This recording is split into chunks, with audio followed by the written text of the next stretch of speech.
Welcome back to another episode of an Investor's Journey podcast. I'm your host, Jonathan Barbera. And before we get going with this episode, I wanted to tell you guys again about the Black Sheep Open that's happening this September. So September 14th, it's a really cool event. It's a great networking event for anybody in the real estate space. We have around 200 people that attend. It's a lot of fun, a lot of sponsors, a ton of giveaway, a ton of cool swags, prizes.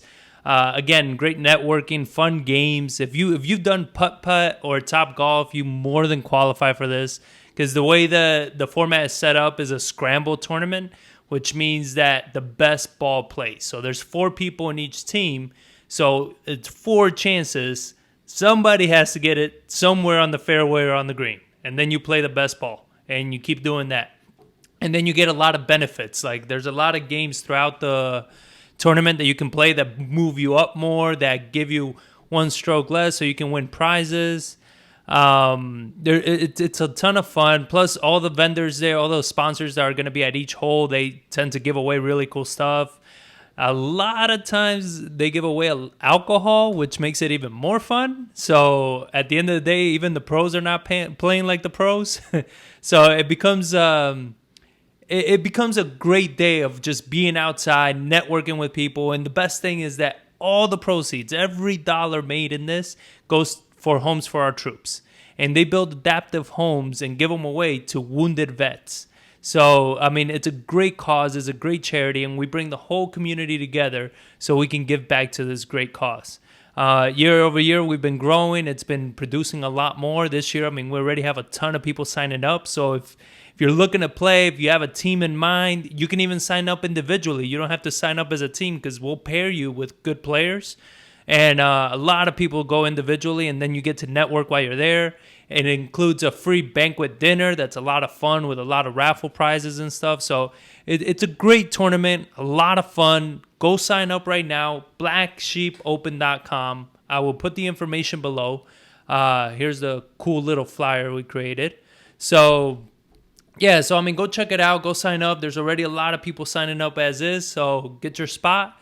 And it'll be a ton of fun. And we still have a few holes open for sponsors. If you know of any sponsors that might be interested, they get to set up a booth right there at the hole and get to talk to every golfer as they walk by. So it's a great opportunity for any sponsors. So cool. That being said, hope you guys attend. Let's get into the episode. So this is episode 30. In episode 30, I wanted to talk about the number 1 issue most landlords face. And this is the majority of landlords that I've dealt with have the same problem. And we're going to cover that. We're going to cover how to solve it, how to fix it. Also the reason I know is we fell into that same problem ourselves. Everybody I know has had it, especially when you're starting off and you're kind of getting to know real estate. So it's a really big issue every landlord has, and we're going to cover that. So getting into this, pretty much, why is it that most people want to get into buying real estate, right? As a buy and hold strategy? Because it's hands off. At least that's what they think. They think real estate investing, buy and hold rentals, is something that you buy it and forget it, like a stock. It's definitely not a stock. You understand? Real estate investing requires a lot of oversight. It requires that you understand where you're buying, why you're buying, how you're buying. You know, it matters everything about the property. It's not something that you just buy it and that's it. And then a lot of people think that, you put a property manager in place. Well, the property manager takes care of it. No.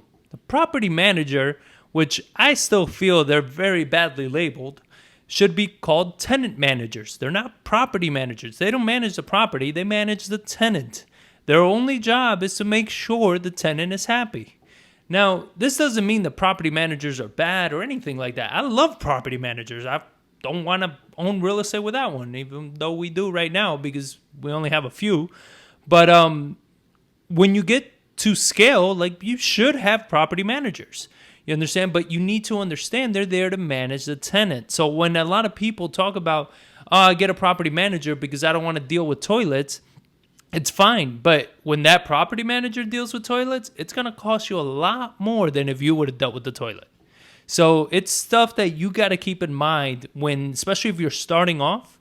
You don't want to buy rentals thinking that, and especially how I see a lot of people buying rentals right now that are barely cash flowing, barely, and then they put a property manager in place, because then any call to that property manager pretty much wipes away your cash flow.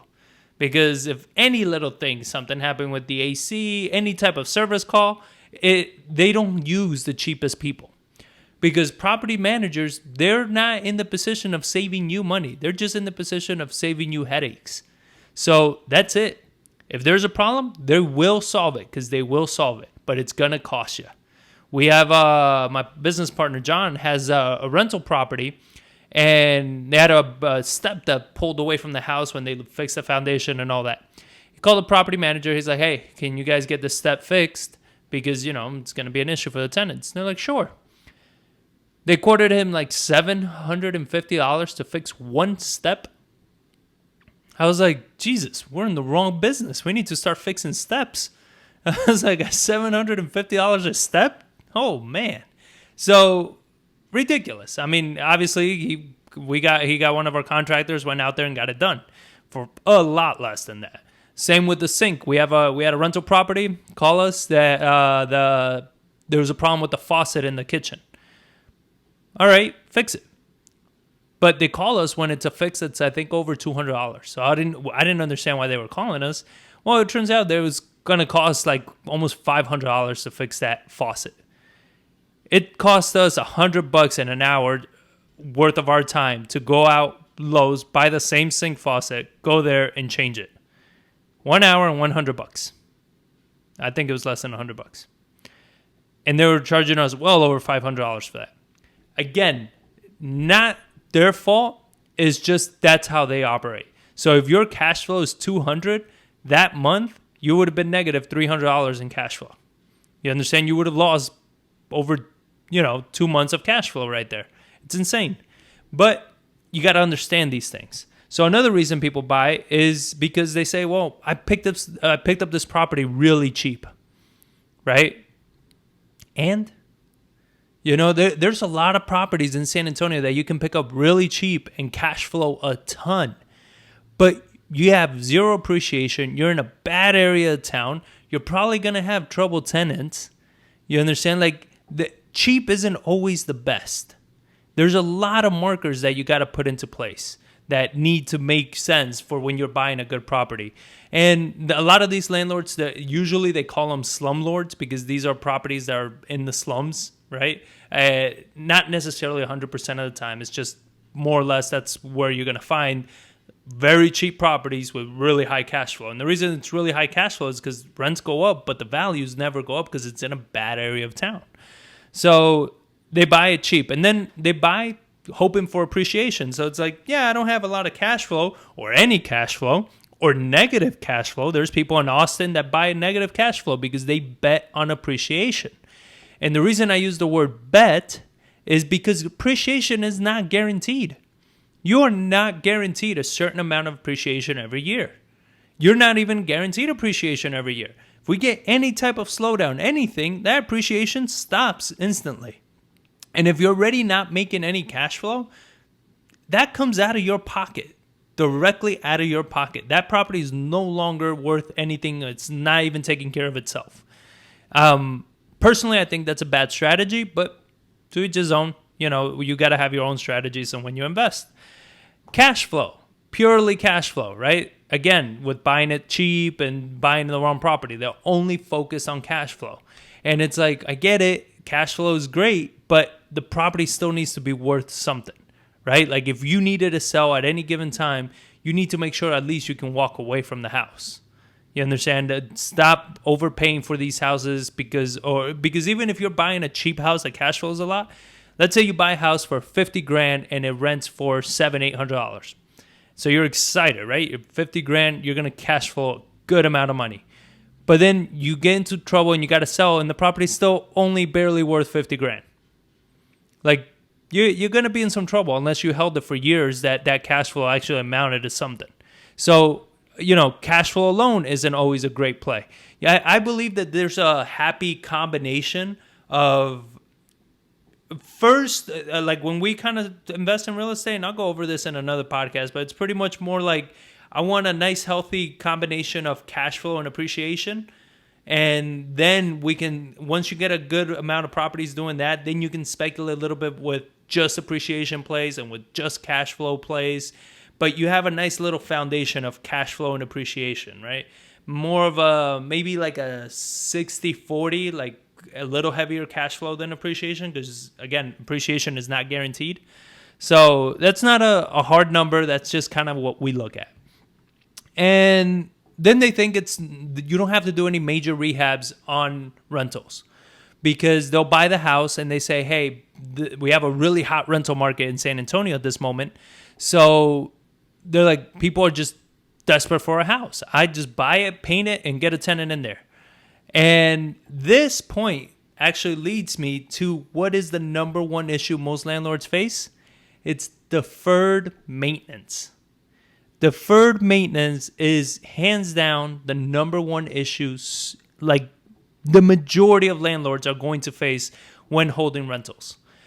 And this happens to savvy investors. This happens to passive investors, to all kinds. It happens to everybody. This is nothing new. This is not something that's just to newbies.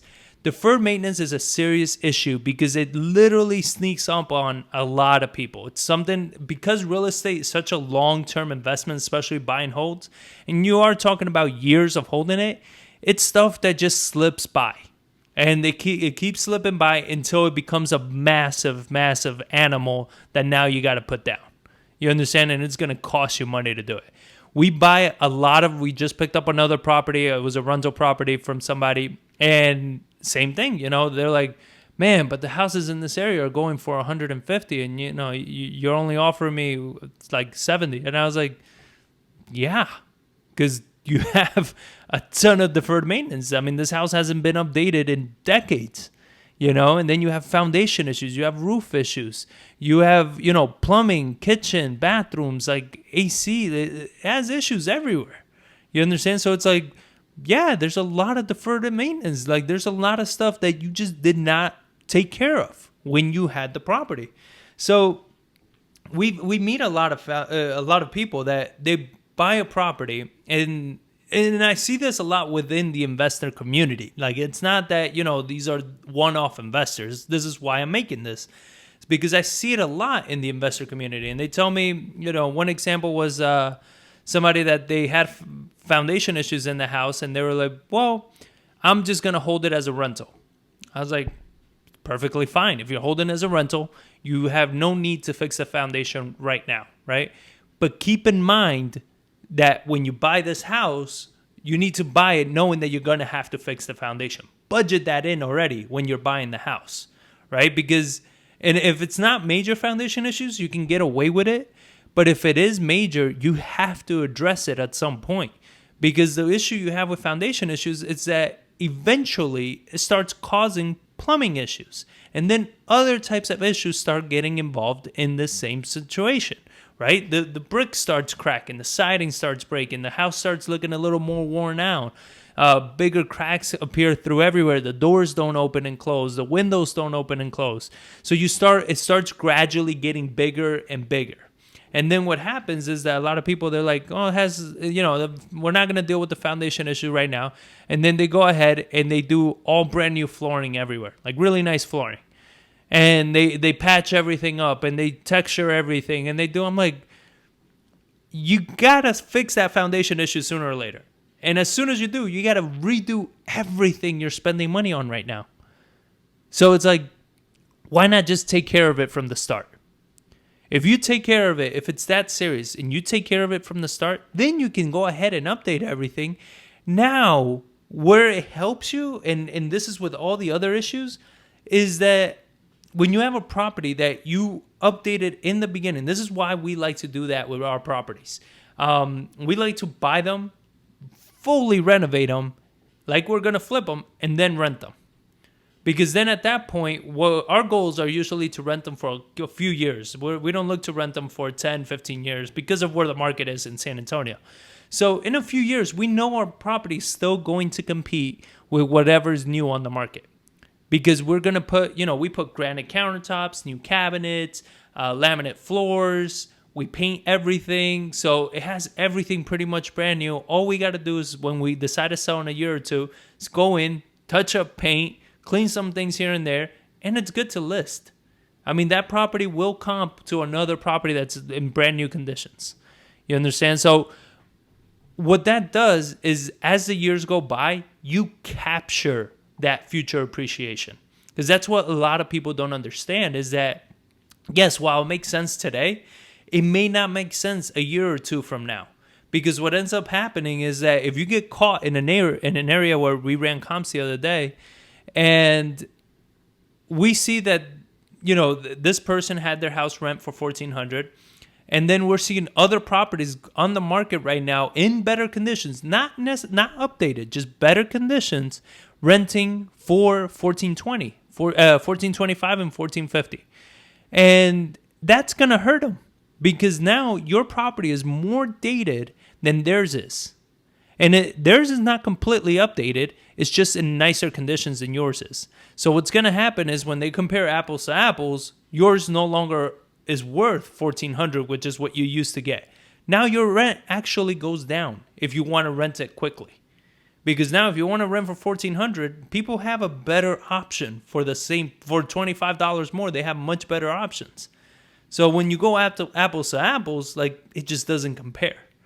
And again, you start letting it get dated. You start getting deferred maintenance. The property manager comes in to fix any issues. And what happens is that the majority of the time, they'll just do a patch job, right? Very rarely are they going to really go in and get to the root of the problem. They're just trying to fix it so the tenant can just be there and be happy.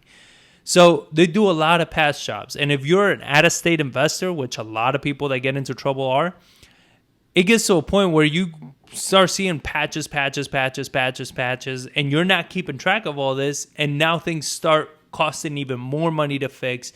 They've broken down. Now you got to rush and get them fixed because you still got a tenant in place. So you can't leave them, let's say, a week without AC. You got to get the fastest AC guy out there, buy whatever AC unit is available to replace it. I mean, things get very expensive. And that's how people get into trouble when it comes time to investing. So one thing that we like to do, again, is, and this isn't a solution for everybody, this is just how we look at it, is factor in, when you buy your property, factor in everything that house is going to need to be flipped right now, right? If you wanted to flip this house right now, in that market, in that neighborhood, what do you have to do to the house?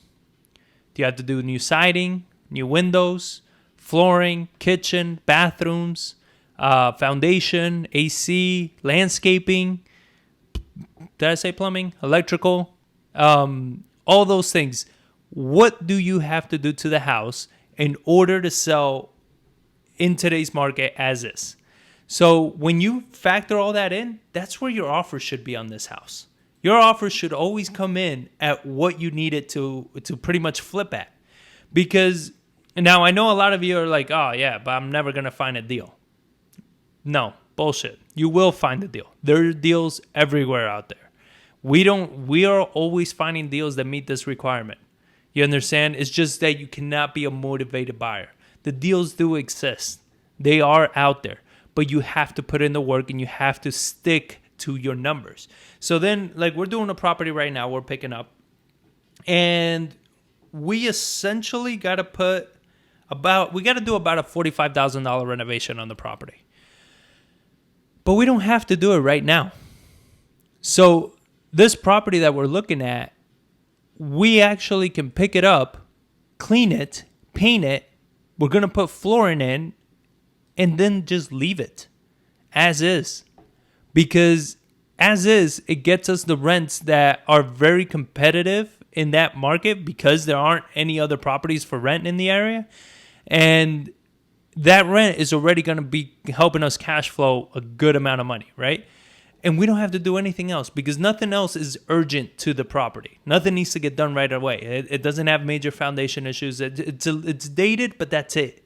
But nothing that a fresh coat of paint, new floors can't fix, right? So we're going to do that, cash flow on it, let the appreciation in that neighborhood keep rising because we see that, we already have our minimum already capped. We know that if we were to put the 45 and flip it right now, we'll make some money. But if we wait, we let that appreciation rise like it's been doing in that neighborhood, what we're going to do is rent it for maybe a year, 2, maybe 3 years. And then at that point, once we've gathered that appreciation, we'll go in and do a full renovation on that property. But we bought it right now with knowing that if we need to, we'll do the full rehab right now and sell it and still walk away with some money. Now, it's not a huge home run deal, but it's a deal that would put about like 20-25 grand in our pocket. It's not a killer deal, but it will make money, right? So it makes money that way. And now if we hold it, it's going to make even more money. You understand? And now the loan that we need to hold it for that next year or two is even less, which means higher cash flow. So now we're getting great cash flow. We have good equity and we have all that built in at the price that we bought it. So it's a really good deal. You understand? And that's how we're running that one. We closed on another one recently. This one, I'm going to put the case study where we're just finalizing the refi right now. So I want to make sure all those numbers come in. So I put it in. But this one we picked up subject to and we renovated and then we're refinancing. So that one, same thing. We bought it subject to, but this one we actually did everything we were going to do anyway to flip the house. With the exception of not doing the roof just yet. We know the roof is going to have to be done and we factored it in. It's just that we are not doing it right this second. So that being said, these are numbers that matter when you're buying a property. So then we buy it knowing that these are the numbers, knowing that we got to put this money in, and then we start making educated risks with saying, okay, so are we fixing it right now or do we want to wait? We'll rent it for less right now. We know we're going to rent it for less, but that still means some good cash flow for us. And we'll hold on and just let it ride, right? And then in a year or two, we'll go ahead, dump that money back into the property, fully updated, brand spanking new, and put it on the market and sell it. You understand? So that is a strategy that we like to implement. And then again, like I said, we'll go in like this one, completely update the whole house and just leave the roof out because it's not leaking. It's just old. And then knowing that when we sell it, there might be a chance that we got to do the roof. And it becomes a really good negotiation tactic at that point as well. So these are all things that you want to keep in mind. When you're going to pick up a rental, deferred maintenance is the number one cause for you to lose equity and for you to lose potential cash flow. If your house looks like crap compared to the houses in the neighborhood, it's not going to rent as well.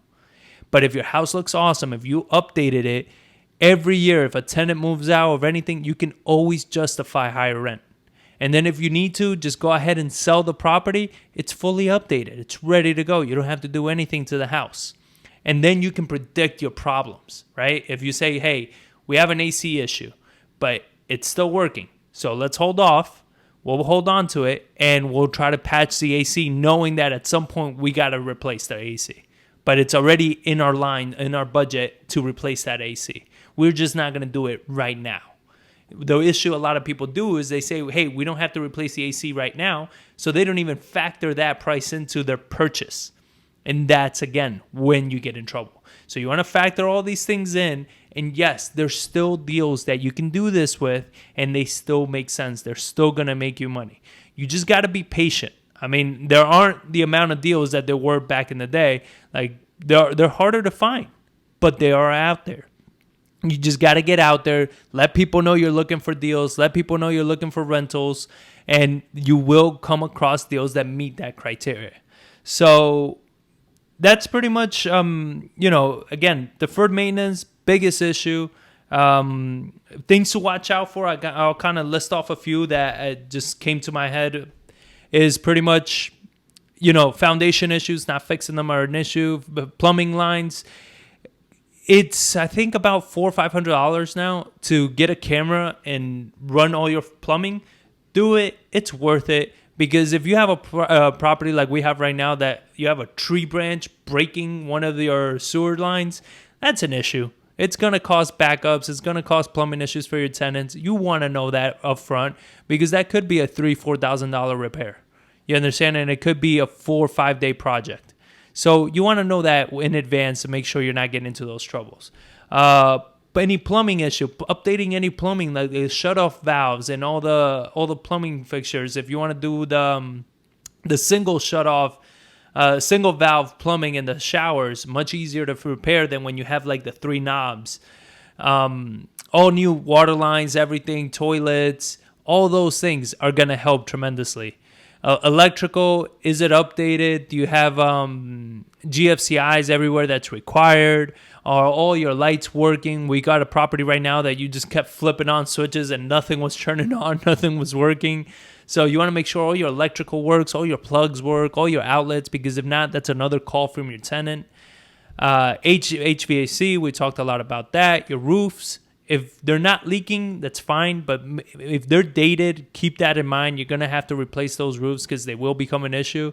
Gutters are a big issue. In San Antonio, we always talk about that there's 2 types of homes: houses that have foundation issues or houses that are going to have foundation issues. And gutters is something that can help delay foundation issues. Because if you put gutters in your house and you can pull the water away, you're not gonna have those massive rainfalls just pounding on the foundation of your house.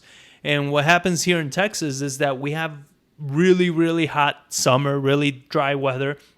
So the ground dries up so much that it starts kind of like cracking and separating.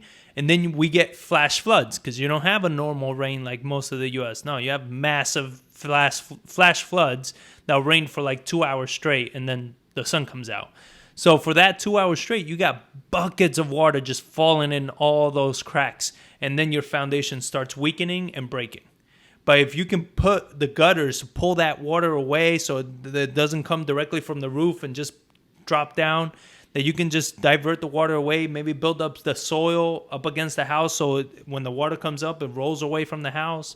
Even when you buy a house and you see that the landscaping is pointing towards the house, keep that in mind. That's going to be waterfall hitting your house. You understand? So make sure you keep that in mind when it comes time to holding a property. So I hope all this helps. Again, number one issue is deferred maintenance. And there is a way to prevent it. There is a way. We went over it, how to make sure to avoid it. And, I hope you guys really got some value out of this. Check out the blacksheepopen.com. Sign up. Send it to your friends. Share this podcast with any one of your landlord friends or anybody that you think is interested in becoming a landlord or is one.